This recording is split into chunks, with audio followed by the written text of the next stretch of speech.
Have you ever felt like God has failed you? You were believing, you were praying for something, but then you were let down.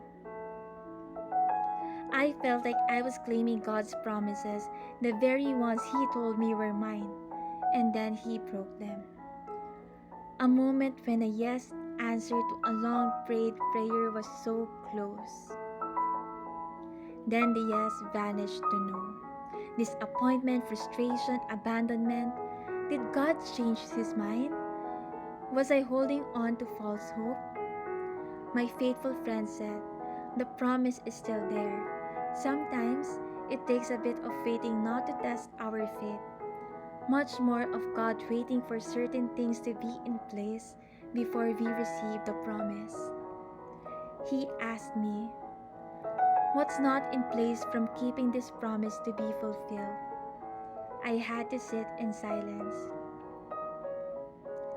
It was my faithfulness. I lost my gaze towards the promise maker and allowed my faith tank to be filled with the promise alone. My eyes started to see what is humanly possible. I had my own timeline based on my own terms. I wanted the fulfillment of the promise the way I have hoped. When things turned out differently, I doubted that God is all-knowing, and so I believe God is breaking the promises of His word. This vision is for a future time. It describes the end, and it will be fulfilled. If it seems slow in coming, wait patiently, for it will surely take place. It will not be delayed. He reminded me of the 400 silent years between the Old and New Testament when people who were born, lived, and died were waiting for Christ, but they have not heard a word from God. Then, in fullness of time, when everything was in place, Christ then came. If He said it, He will do it.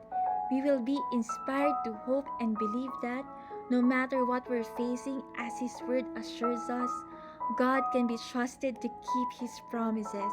When God says it's time, the manifestation will come. It isn't easy to anchor myself in the nature of the one leading me into promise. But He who has promised is faithful, and it will come to pass. He is faithful, and He will fulfill it. The promise keeper over the promise.